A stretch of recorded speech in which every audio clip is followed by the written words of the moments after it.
What's good, people? This is Philly Fan 1987, Bleeding Green Daily, and we're going to talk about this draft pick swap.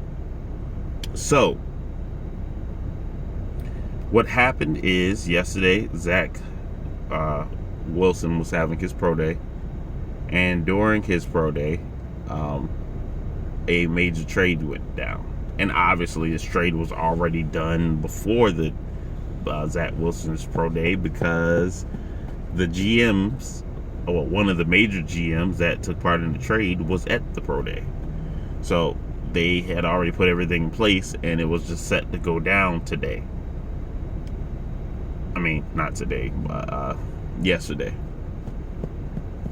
So that tells me that the first three picks are going to, at least the first three picks are going to be quarterback. Maybe even the fourth pick, which is the Falcons, can be a quarterback as well. So you could potentially have Trevor Lawrence, Zach Wilson, Trey Lance, and Fields all going 1, 2, 3, 4 in the draft. So anyway, in the trade, we saw the Miami Dolphins trade down to pick 12, allowing the 49ers to move up to pick 3. Miami Dolphins get a first round pick, number 3 this year. They get Miami Dolphins traded pick 3 to the 49ers this year, and they get a pick next year in first round pick next year, first round pick in 21, and they get the 12th pick from the 49ers this year, along with a third round pick. Miami Dolphins turn back around and they trade with the Philadelphia Eagles, moving back into the 6th pick, getting the 6th pick and a 5th round, and we get their 12th pick, their first round pick next year, their 4th round pick.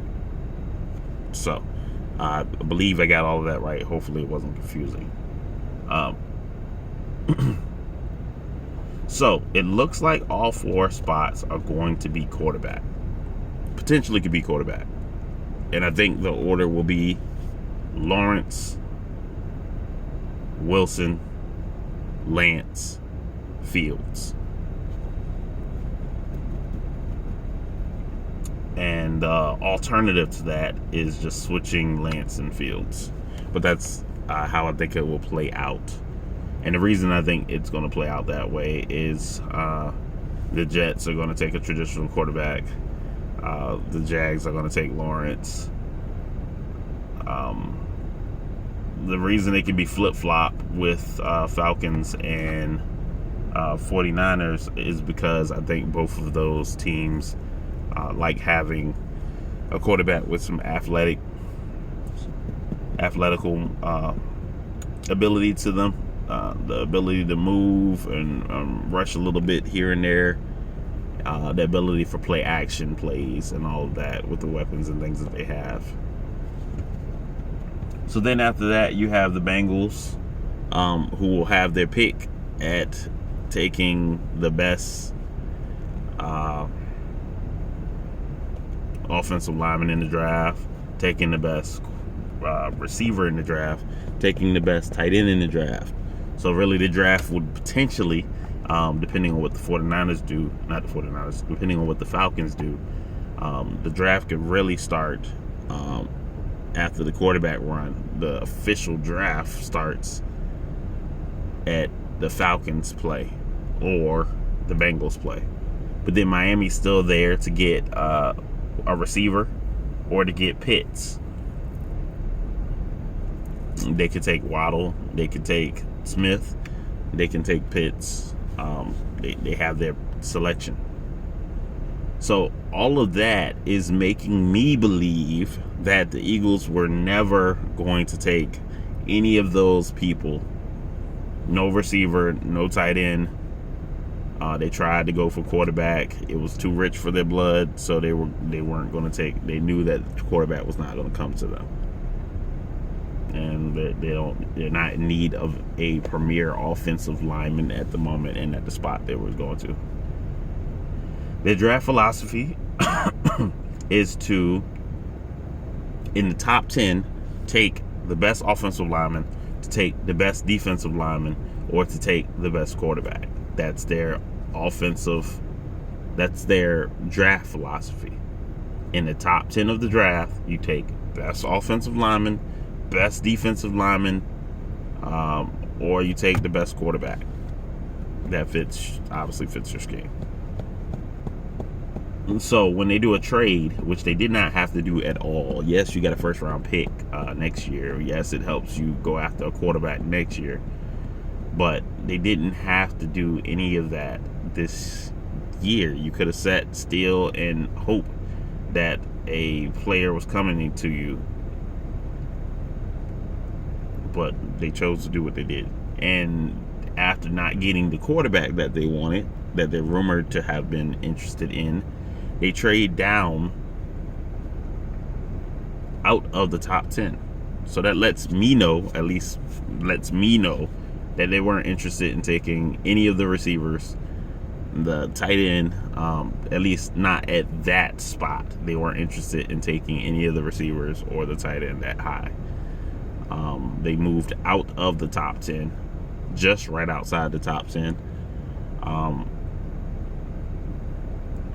Which now puts them at prime position to take offensive lineman, defensive lineman, cornerback, linebacker, and all these other picks. So I'm really under the impression that they never was going to take any of the things that we thought they were going to take. Any things we argued about for the last month, we were so excited about. And that's why my last video, I said I'm not going to get caught up in the belief that they're going to do what everyone wants them to do, because that's not our history. It's not our draft history. That's not in the last 30 years, it's not what we have done at all. It's not what they value. Don't get caught up in it.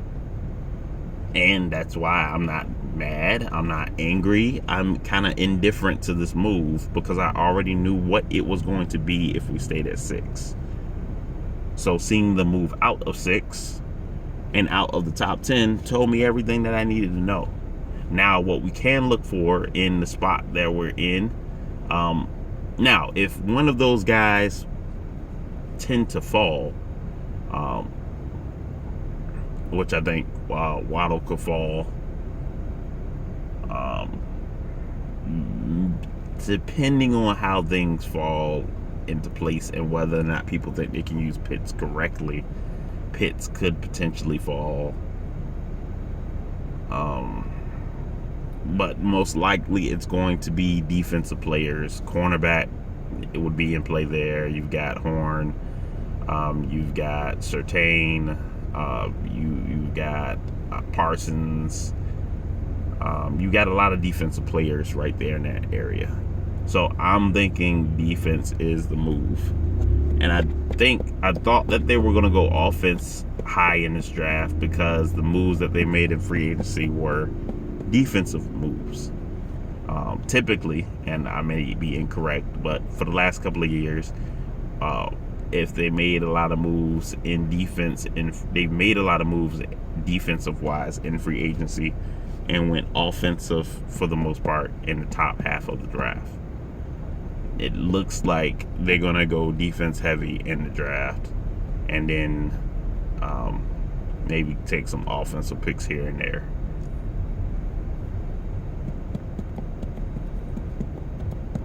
But I wouldn't be mad if they went defensive heavy. Get us a couple of corners, get us a couple of linebackers, get us some defensive ends, maybe a defensive lineman, inside defensive lineman, and go that route. Maybe pick up a tight end in the draft, a big bruiser running back, and keep it pushing from there. Like, I'm not too. I know everyone wants a receiver, but we have a bunch of young receivers, and adding another young receiver to the mix, it just increases the amount of youth we have at the position. I'm more inclined to take a veteran at that position to kind of get the room together and to help mold these guys. And Jalen Hurts is already getting acquainted with these guys. These guys already have talent. They have speed. They just needed to adjust to the speed of the game, have an offense that helped them out, and have a quarterback that could get the ball to them. They potentially have all three of those now, so I'm willing to grow with them and see where things go. Tight end is where I'm a little disappointed in what's transpired, because I think Pitts is a generational talent, especially for the tight end position. And that's why I'm hoping he can slip past everyone and fall to us, because I'm hoping now the problem is you may have to move up above the Giants and the Cowboys, because if he falls to either one of them, I believe they will take him. But I think the biggest issue is I don't think people are going to utilize Pitts the way he's supposed to be utilized. And I don't think a lot of teams are dependent on their tight end. A lot of teams are spreading things out. So Pitts isn't as useful to a lot of people as he may be to a team like us. But the Cowboys and Giants need a tight end, and they will be petty enough to make sure that they get a tight end of Pitts. They will not let him fall to us, no matter how much they may need some of these other positions. But that's all I got for you today. It's Philly Fan 1987. Talk to you later.